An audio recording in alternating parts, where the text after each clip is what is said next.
नमस्कार, इस खास बुलेटिन में आपका स्वागत है। मैं हूं रुचि शर्मा। आइए डालते हैं एक नजर हेडलाइंस पर।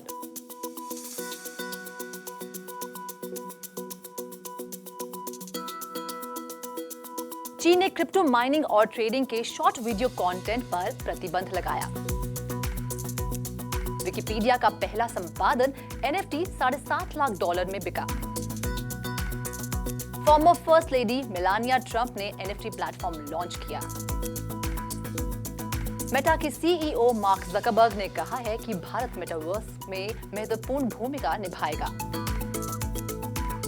भारत संसद के शीतकालीन सत्र में क्रिप्टो बिल पेश नहीं कर सकता है। Blockchain data analytics platform Nansen ने सीरीज बी राउंड में $75 मिलियन जुटाए। इन गेम आइटम्स के लिए नेक्सॉन अमेरिका स्वीकार करेगा क्रिप्टो पेमेंट्स। ब्लॉक नाम को लेकर हुआ कंफ्यूजन, H&R ब्लॉक ने स्क्वायर के नए ब्रांड नेम के खिलाफ मुकदमा दायर किया। नेक्सो ने first of its kind NFT lending desk launch किया। एडिडास ओरिजिनल्स अपना नया NFT कलेक्शन लॉन्च करेंगे। चाइना ने क्रिप्टो करेंसी माइनिंग और ट्रेडिंग में पार्टिसिपेशन को प्रेरित करने वाले शॉर्ट वीडियो कंटेंट को बैन करने की घोषणा की है। चाइना का ये लेटेस्ट बैन चाइना के क्रिप्टो विरोधी स्टैंड को और भी सॉलिडिफाई करता है। चाइनीज गवर्नमेंट के ऑफिशियल ब्लॉग ने कहा है कि उनके इस स्टेप का गोल शॉर्ट वीडियो कंटेंट की क्वालिटी को इंप्रूव करने के साथ क्रिप्टो रिलेटेड फॉल्स और हार्मफुल कंटेंट को रोकना है, जिससे एक क्लियर क्रिप्टो स्पेस क्रिएट होगा। चाइना का बाइटडांस और वर्ल्ड के largest short video platform TikTok इस डायरेक्टिव से अब से ज्यादा अफेक्ट होंगे। विकिपीडिया के फर्स्ट एडिट का नॉन फंजिबल टोकन क्रिस्टी के ऑक्शन में $7,50,000 में बेचा गया। NFT ने 20 साल पहले विकिपीडिया को लॉन्च करने के बाद को फाउंडर जिमी वेल्स द्वारा टाइप किए गए वर्ड्स हेलो वर्ल्ड शब्दों को अमर कर दिया है।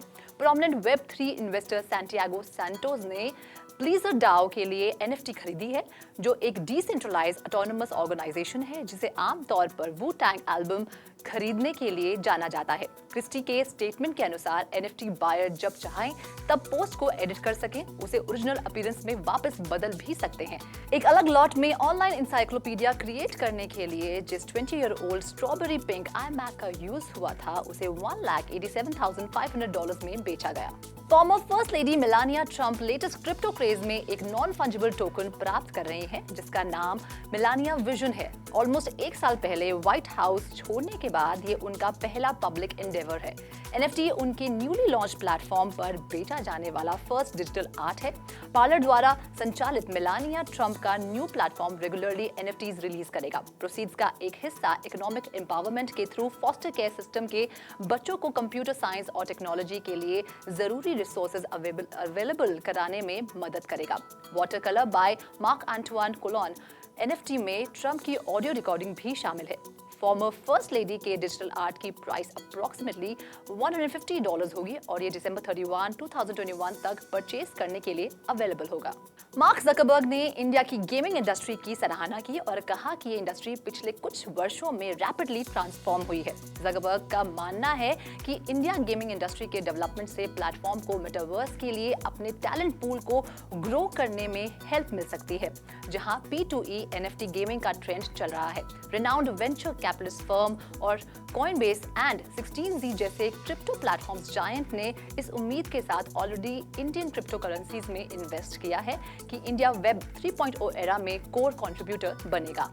इंडिया अपने डेवलपर्स और ह्यूमन रिसोर्स पूल के लिए दुनिया भर में फेमस है। इस सेक्टर में राइट सेट ऑफ रेगुलेशंस के साथ इंडिया नियर फ्यूचर में ओवरऑल वर्ल्ड अपना लोहा मनवा सकता है। मेटा के इंडिया में ओवर 250 मिलियन यूजर्स है। 2010 में मेटा ने हैदराबाद में 20 एम्प्लॉयज के साथ अपना फर्स्ट लोकल ऑफिस खोला था। तब से कंपनी ने हैदराबाद, दिल्ली, गुड़गांव, बेंगलुरु और मुंबई में 5 और ऑफिस खोले हैं। मीडिया रिपोर्ट्स के मुताबिक इंडियन पार्लियामेंट के विंटर सेशन में क्रिप्टो करेंसी और regulations of official digital currency bill 2021 को पेश करने की संभावना नहीं है, क्योंकि सरकार इस कानून को लेकर जल्दबाजी नहीं करना चाहती है। गवर्नमेंट इंडिया के क्रिप्टो रेगुलेशंस को ग्लोबल फ्रेमवर्क के अनुरूप बनाना चाहती है। फाइनेंस मिनिस्टर निर्मला सीतारमण ने इस महीने की शुरुआत में कहा था कि क्रिप्टो करेंसीज जैसी इवॉल्विंग टेक्नोलॉजीज को रेगुलेट करने करने के लिए कलेक्टिव ग्लोबल एक्शन ही एकमात्र रास्ता है। सीतारमण ने कहा था कि क्रिप्टो करेंसी जैसे टेक्नोलॉजी को रेगुलेट करने के लिए किसी भी देश को वन पॉइंट फॉर्मूला नहीं मिला है। Blockchain data analytics platform Nansen ने सीरीज बी राउंड में $75 मिलियन जुटाए। राउंड के नेतृत्व एस्टेल, GIC, Andreessen Horowitz, Tiger Global, SCB और 10x ने किया था। दूसरे एंजल इन्वेस्टर्स और वेंचर कैपिटलिस्ट ने भी राउंड में पार्टिसिपेट किया था।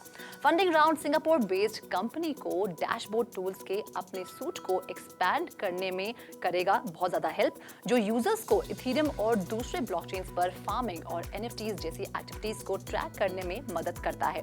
लेटेस्ट फंडिंग से कंपनी को ज्यादा एम्प्लॉयज को जोड़ने में और स्ट्रेटेजिक एक्विजिशन करने में मदद मिलेगी। 6 महीने पहले कंपनी ने सीरीज ए फंडिंग से $12 मिलियन जुटाए थे। अब तक नैनसन ने टोटल $82.2 मिलियन जुटा लिए हैं।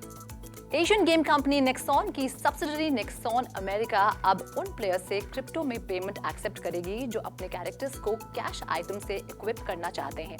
नेक्सॉन अब तक इस तरह के पेमेंट US डॉलर्स में एक्सेप्ट कर रहा था।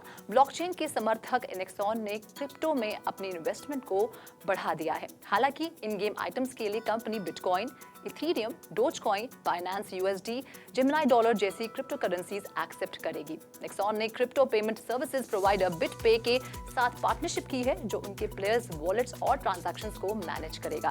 नेक्सॉन में कार्टराइडर, मेपल स्टोरी और मेबी नोगी जैसी कई पॉपुलर ऑनलाइन गेम्स हैं। टैक्स फर्म H&R ब्लॉक ने स्क्वायर के नए नाम ब्लॉक पर ट्रेडमार्क इंफ्रिंजमेंट का लॉसूट फाइल किया है। Farmer Twitter CEO Jack Dorsey Square के को-फाउंडर है। H&R के अनुसार लॉसूट कंज्यूमर कंफ्यूजन को प्रिवेंट करने और ये इंश्योर करने के लिए फाइल किया है कि कोई भी कंपेटिटर उनकी रेपुटेशन और ट्रस्ट का लाभ ना उठा सके, जिसे उन्होंने पिछले 60 साल में कमाया है।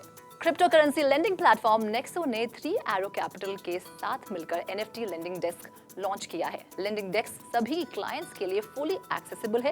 ये currently 2 popular NFT collections board Ape Yacht club और क्रिप्टो पंक्स को सपोर्ट करता है। बाद में और भी कलेक्शंस ऐड किए जाएंगे। इस कोलैबोरेशन के साथ नेक्सो एसेट क्लास के लिए NFT, कोलैटरलाइज्ड क्रिप्टो क्रेडिट और आर्ट फाइनेंसिंग सर्विसेज को इंट्रोड्यूस करने वाला फर्स्ट क्रिप्टो लेंडर बन गया है। NFT लेंडिंग डेस्क को यूज करने वाले यूजर्स स्टेबल कॉइंस, इथेरियम और दूसरे क्रिप्टो एसेट्स को बोरो कर सकते हैं। इसके अलावा यूजर्स इशू किए गए क्रिप्टो क्रेडिट का उपयोग अपनी ओर से NFT परचेजेस को एग्जीक्यूट करने में नेक्सो का यूज कर सकते हैं। नाइकी के बाद sports apparel giant Adidas Originals अपना non fungible token collection launch करके ऑफिशियली मेटावर्स में एंटर करेगी।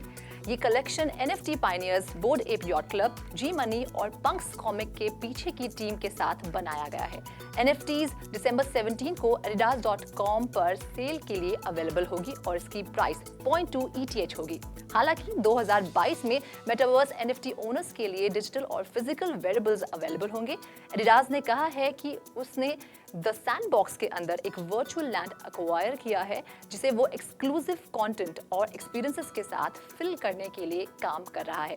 लीडिंग क्रिप्टो एक्सचेंज कॉइनबेस के साथ पार्टनरशिप में ब्रांड के डिजिटल एसेट्स को सिक्योर किया जाएगा। इस खास बुलेटिन में फिलहाल इतना ही। आप देखते रहिए क्रिप्टो टीवी।